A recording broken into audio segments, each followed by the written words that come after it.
বন্ধুরা আসসালামু আলাইকুম, আমি রাকিব আপনাদেরকে আবারও স্বাগত জানাচ্ছি মাইক্রো সলিউশন 360 থেকে। আজকের বিষয় হচ্ছে আমাদের গভর্নমেন্ট একটা প্ল্যান করেছে, সেটা হচ্ছে 9 থেকে 14 বছর বয়সের যে আমাদের মেয়ে বাচ্চাগুলো আছে তাদেরকে জরায়ু ক্যান্সার প্রতিরোধে একটা ভ্যাকসিন দেওয়ার জন্য, সেটার নাম হচ্ছে HPV। তো 1 কোটি বাচ্চাকে এই ভ্যাকসিনের আওতায় নিয়ে আসা হবে খুব দ্রুত। সো আমি আপনাদেরকে বিনীতভাবে অনুরোধ করব যে আপনারা এটাকে প্রচার এবং প্রসার করবেন। আপনাদের আশেপাশে যত মেয়ে বাচ্চাগুলো আছে যারা যাদের বয়স 9 থেকে 14 বছর, তাদেরকে এই ভ্যাকসিন দেওয়ার জন্য, এবং তাদের ভ্যাকসিন দিতে গেলে যেটা করতে হবে, একটা রেজিস্ট্রেশন করতে হবে। সেই প্রসেসটা আমি আপনাদেরকে দেখাই দিব কিভাবে আপনি দ্রুত রেজিস্ট্রেশনটা করতে পারবেন। সো রেজিস্ট্রেশন ছাড়া কোনোভাবে ভ্যাকসিন পাওয়া যাবে না, এবং ভ্যাকসিনটা ফ্রি। এটা অনেক দামি একটা ভ্যাকসিন। সো আপনি এটা দ্রুত আপনার বাচ্চার জন্য স্টেপ নেবেন। পাশাপাশি যারা স্কুলে পড়ে তাদেরকে 2 ধরনের অপশন এখানে আছে। যারা স্কুলে পড়ে তাদের স্কুল থেকে দিবে, পাশাপাশি যারা স্কুলে পড়ে না তাদের জন্য এই শুভ ব্যবস্থাটা আছে। সো আসার কথা না বাড়িয়ে আসেন শুরু করা যাক কিভাবে ভ্যাকসিন নেওয়ার জন্য বা পাওয়ার জন্য রেজিস্ট্রেশনটা করা যায়। সো যদি আপনি চ্যানেলে নতুন হয়ে থাকেন তাহলে অবশ্যই সাবস্ক্রাইব করবেন, আর যদি সাবস্ক্রাইব করেছেন তাহলে আপনাকে ধন্যবাদ। অন্যকে সহযোগিতা করার জন্য ভিডিও শেয়ার করে পাশাপাশি মৌখিকভাবে বলবেন। সো কথা না বাড়িয়ে আমি শুরু করছি, আসেন শুরু করা যাক।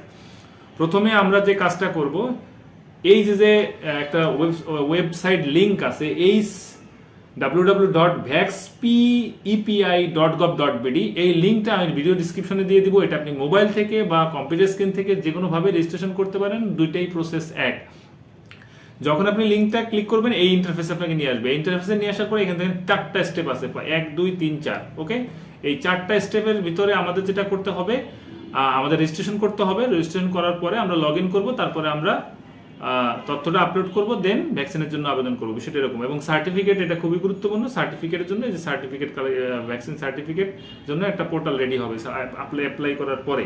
সো আমরা সরাসরি রেজিস্ট্রেশনে ক্লিক করে দিচ্ছি। রেজিস্ট্রেশনে ক্লিক করে দেওয়ার পরে আমাদের যেটা করতে হবে, প্রথমে বার্থ সার্টিফিকেট নাম্বারটা দিয়ে দিব। যেহেতু বাচ্চার বয়স 9 থেকে 14, মাস দিয়ে দিব। মাস দেওয়ার পরে বছরটা দিয়ে দিব। দিয়ে দেওয়ার পরে আমরা এখানে বার্থ সার্টিফিকেট যে নাম্বারটা আছে সেটা দিয়ে দিব, জেন্ডার সিলেক্ট করে দিব। নেক্সট হচ্ছে ক্যাপচাটা দিয়ে দিব। ক্যাপচা যদি না বুঝতে পারেন সেকেন্ড টাইম আবার ট্রাই করবেন। এই যে এখানে রিজেনারেট দিবেন, চলে আসবে অটোমেটিক্যালি। দেন হচ্ছে দেওয়ার পরে, ক্যাপচা দেওয়ার পরে ভেরিফাই দিয়ে দিবেন। ভেরিফাই দেওয়ার পরে আমাদের যে কাজটা করতে হবে সেটা হচ্ছে, একটা ভুল হয়েছে, আমি যে সালটা ভুল করেছি এটা আমি আবার দিচ্ছি। ক্যাপচাটা আবার দিয়ে দিতেছি, WC1YGK।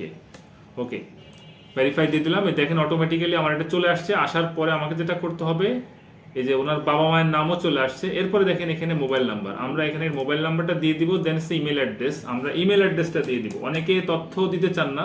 সো ওই সার্টিফিকেট যখন কোনো জায়গা থেকে আপনি চাবেন, অবশ্যই ম্যাক্সিমাম তথ্য আপনি দেওয়ার চেষ্টা করবেন। এটা আপনার জন্য ভালো, কারণ একটা ব্যাকআপ আর কি। একটা তথ্য আর একটা তথ্যের ব্যাকআপ। নেক্সট হচ্ছে ডিভিশন, আপনি বর্তমানে কোথায় আছেন সেই তথ্যটা এখানে দিয়ে দিবেন। ডিভিশন, আমি ঢাকা আছি, ঢাকা দিয়ে দিচ্ছি। দেন ডিস্ট্রিক্ট সিটি কর্পোরেশন আপনি এখানে দিয়ে দিবেন।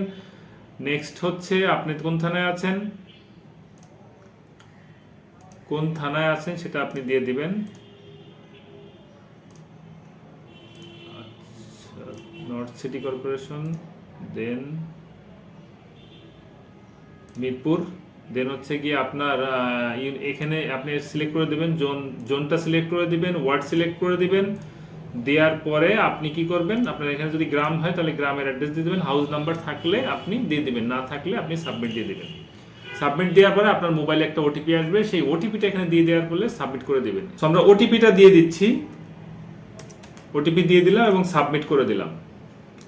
সাবমিট করে দেওয়ার পরে দেখেন আমাদের এখানে রেজিস্ট্রেশন কমপ্লিটেড, এটা হয়ে গেছে। এবার দেখেন এখানে ভ্যাকসিন প্রোগ্রাম HPV রেজিস্টার।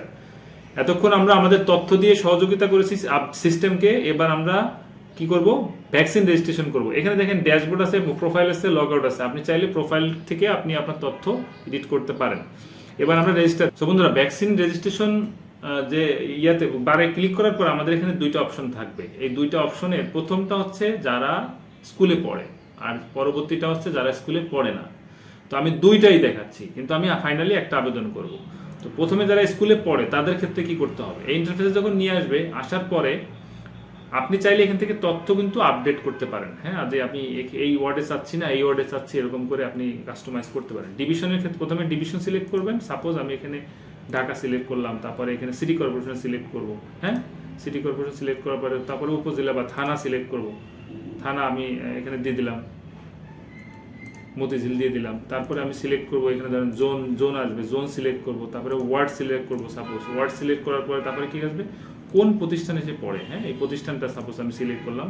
তারপরে আমি কোন ক্লাসে সে পড়ে সেটা আমি দিয়ে দিব 7। হ্যাঁ, এই যে আমি আমার এভাবে করে সিলেক্ট করে সাবমিট দিয়ে দেবো, সেটা এরকম। তো আমি যেহেতু এটা করব না, অন্যটা করব, সেহেতু আমি ব্যাকে যাচ্ছি। এইটা আমি এটা এবার যারা স্কুলে পড়ে না তাদেরটা দেখাচ্ছি। সো বন্ধুরা, আমরা ওই দ্বিতীয়টাতে যারা স্কুলে পড়ে না ওই বারে ক্লিক করলেই এই ইন্টারফেসে নিয়ে আসবে। এই ইন্টারফেসে আসার পরে দেখেন এখানে ডিভিশন, উপজেলা, উপজেলা থানা, সিটি কর্পোরেশন অটোমেটিক ওটা সিলেক্ট হয়ে গেছে। আমাদের এখানে জাস্ট কাজ করতে হবে ওয়ার্ড নাম্বার এবং ভ্যাকসিন সেন্টার, এটা সিলেক্ট করলে হয়ে যাচ্ছে। তো আপনি এখানে যেটা করতে পারেন, এখানে দেখবেন এখানে অনেকগুলো দেওয়া আছে, দেওয়া থাকবে। আপনি আপনার মতো করে সিলেক্ট করে দেখবেন যে কোন এলাকাটা আপনার বাসার কাছে। ঠিক আছে, তো আমি এখানে যেটা সিলেক্ট করে দিলাম, দেওয়ার পরে যেটা করব, আমি এটা সিলেক্ট করে দিলাম। দেওয়ার পরে আমরা যেটা করব, সাবমিট দিয়ে দিব। সাবমিট দেওয়ার পরে দেখেন এখানে অটোমেটিক্যালি কিন্তু ভ্যাকসিন যে ইয়াটা আমার সার্টিফিকেট এবং কার্ড দুইটাই রেডি হয়ে গেছে। তো আমি এটা ডাউনলোড দিব, অটোমেটিক্যালি দেখবেন এই যে ডাউনলোড হয়ে গেছে। ওকে, এটা ডাউনলোড হয়ে গেল। আর সার্টিফিকেটটা রেডি হবে কখন, যখন আপনি ভ্যাকসিনটা কমপ্লিট করবেন, তখন ওরা সিস্টেমেটিক্যালি আপডেট করে দিবে। আর আপডেট হলে আপনি এটা ডাউনলোড করে নিতে পারবেন। এই ছিল বন্ধুরা মোটামুটি হচ্ছে এই ভ্যাকসিন, এইচপিভি ভ্যাকসিন রেজিস্ট্রেশনের প্রসেস। সো ভালো থাকবেন। যদি এখানে কোনো কিছু না বুঝতে পারেন, বা আমি আরও একটা তথ্য দিয়ে আপনাদেরকে দিয়ে রাখি, যারা অজপাড়াগায় গ্রামে আছেন, যারা হচ্ছে গিয়ে এটা রেজিস্ট্রেশন করতে পারছেন না, সেক্ষেত্রে আমাদের সহযোগিতা নিতে পারেন। আমার পক্ষে তো সবাইকে সহযোগিতা করা সম্ভব হবে না। যারা একদম পারেন না তারা আমাকে নক করতে পারেন কমেন্টে, আমি আপনাদেরকে সহযোগিতা করবো। সো ভালো থাকবেন বন্ধুরা, থ্যাংক ইউ, আসসালামু আলাইকুম। দেখা হবে নতুন কোনো সেশন নিয়ে।